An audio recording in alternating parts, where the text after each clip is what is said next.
গুৰুত্বপূৰ্ণ খবৰ দিয়াৰ চেষ্টা কৰিছো আপুনি লটাৰীৰ টিকট ক্ৰয় কৰিছিল নেকি যদি লটাৰীৰ টিকট ক্ৰয় কৰিছিল আপুনি সাৱধান হওক এটা লটাৰীৰ টিকটে জীৱন পৰ্যন্ত শেষ কৰি দিব পাৰে আপোনাৰ এটা লটাৰীৰ টিকটে লুটি পেলাব পাৰে আপোনাক কিদৰে লটাৰীৰ নামত ৰাজ্যৰ প্ৰান্তে প্ৰান্তে প্ৰবঞ্চনা আৰম্ভ হৈছে কত কি ধৰণে প্ৰবঞ্চনা কৰিছে প্ৰবঞ্চকে কিদৰে জাল মেলিছে ৰাজ্যবাসীৰ মাজত এই মুহূৰ্তত জনাৰ চেষ্টা কৰিম তাতকৈ গুৰুত্বপূৰ্ণ খবৰ ব্ৰেকিং নিউজ এই মুহূৰ্তত লটাৰীৰ টিকট কিনিম বুলি যদি আপুনি ভাবিছে 100 বাৰ ভাবক এতিয়াৰ পৰা বিলাসী বাহন লাভ কৰাৰ সপোন দেখুৱাই প্ৰবঞ্চকে মুহূৰ্ততে লুটি পেলাব পাৰে আপোনাক ৰাজ্যৰ ঠায়ে ঠায়ে লটাৰী খেলক লৈ চৰম প্ৰবঞ্চনা আৰম্ভ হৈছে গাড়ী লাভ কৰাৰ চলেৰে কিদৰে লুটিছে আজি আমি দেখুৱাম মঙলদৈত লটাৰী খেল পাতিম বুলি কোটি টকা লৈ পলাল প্ৰবঞ্চক লটাৰীৰ টিকটত আছিল বহু বিলাসী বাহন মটৰচাইকেল আৰু ঘটনাৰ পাছতে এতিয়া উত্তেজিত হৈ পৰিছে মঙলদৈৰ সাধাৰণ ৰাইজ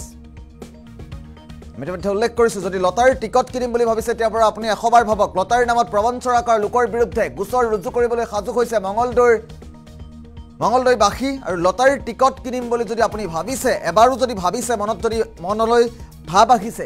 100 বাৰ ভাবক এতিয়াৰ পৰা কিয়নো লটাৰীৰ নামত ৰাজ্যৰ প্ৰান্তে প্ৰান্তে প্ৰবঞ্চনা আৰম্ভ হৈছে লটাৰীৰ টিকট বিক্ৰী কৰি কিদৰে গ্ৰাহকক লুটিছে কিদৰে সাধাৰণ ৰাজ্যক লুটিছে এই মুহূৰ্তত দেখুৱাৰ চেষ্টা কৰিম মঙলদৈৰ দৃশ্যাংশৰ মুহূৰ্তত দেখুৱাৰ চেষ্টা কৰিম কিদৰে লটাৰীৰ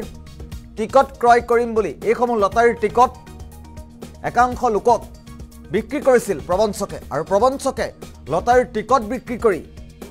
কোটি টকা উঠাই সেই ঠাইৰ পৰা পলায়ন কৰিছে এই মুহূৰ্তত মঙলদৈৰ দৃশ্যাংশ দেখুৱাইছোঁ মঙলদৈৰে নহয় কেৱল ৰাজ্যৰ বিভিন্ন প্ৰান্তত এতিয়া লটাৰী পতাৰ চলেৰে ৰাইজক ৰাম ঠগন দিছে প্ৰবঞ্চকে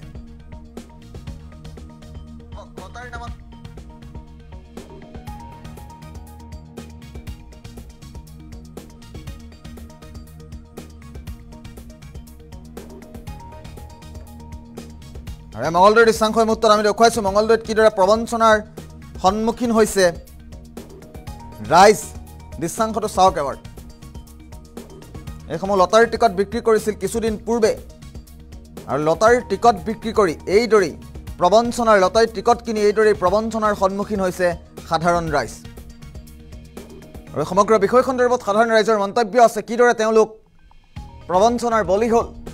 কোন জড়িত হৈ আছে সমগ্ৰ বিষয়ত মন্তব্য শুনাইছোঁ হয় মানে নৱজ্যোতি ভৱন নিৰ্মাণৰ সাহায্যতে উপহাৰ খেল এখন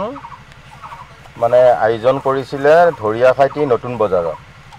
আৰু খেলখন মানে অনুষ্ঠিত কৰাৰ কথা আছিলে যোৱা 10 মে তাৰিখে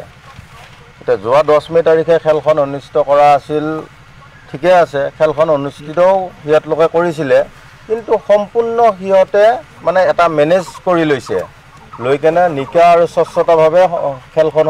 সিহঁতে অনুষ্ঠিত কৰা নাই অকমান খেল অনুষ্ঠিত কৰাৰ লগতেই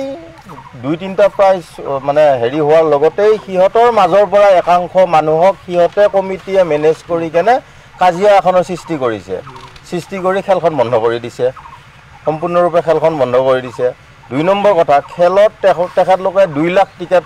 মানে ছপা কৰা বুলি কৈছিলে তেখেতলোকে খেলত 3 লাখ টিকেট ছপা কৰিছে 3 লাখ কৰাৰ পিছতো তেখেতলোকে খেলখন সম্পূৰ্ণৰূপে কিয় অনুষ্ঠিত নকৰিলে আজি আমি সেই 3 লাখ মানুহে যেনিবা অসমৰ চুকে কোণে 3 লাখ মানুহে যেনিবা টিকেট তেখেতলোকৰ পৰা ক্ৰয় কৰিছে ক্ৰয় কৰাৰ পিছতো তেখেতলোকে সম্পূৰ্ণৰূপে খেলাখন আজিৰ তাৰিখলৈকে অনুষ্ঠিত কৰা নাই আৰু আজি এতিয়া হিয়াত তেখেতলোকে কমিটিৰ মানুহে হোৱাটছএপত বিলাই ফুৰিছে 3খন উপহাৰ কুপনৰ 3টা মানে ৰিজাল্ট শ্বিট তেখেতলোকে বিলাই ফুৰিছে এখনৰ লগতো এখনৰ মিল নাই খেলখনৰ প্ৰাইজসমূহ এই আপোনালোকক দেখাই দিছে 1 নম্বৰ আছে মহিন্দ্ৰা থাৰ 2 নম্বৰ আছে Powertrac tractor Pulsar 150 Pulsar 125 Swift Dzire Glamour bike Apache Super Splendor Bullet 350 Mahindra tractor আছে এখন Hero Scooty Bajaj CT Yamaha MT 155 cc Mahindra আছে কে 4 লাখ টকা বুলি লিখি দিছে বাজাজ CT 150 cc এখনো বাইকে সোনালিকা ট্ৰেক্টৰ সোণালিকা ট্ৰেক্টৰখন নহ'লে কেছ 5 লাখ টকা তেখেতলোকে দিব বুলি লিখি দিছে। এই খেলখনৰ তেখেতলোকৰ জড়িত আছে সভাপতি হ'ল হাভেজ আলী, কাৰ্যকৰী সভাপতি হ'ল আবু তালেব, উপসভাপতি ছিদ্দিক আলী, সম্পাদক আব্দুল্লাহ, সহ সম্পাদক ৰেকিবুৰ ৰহমান।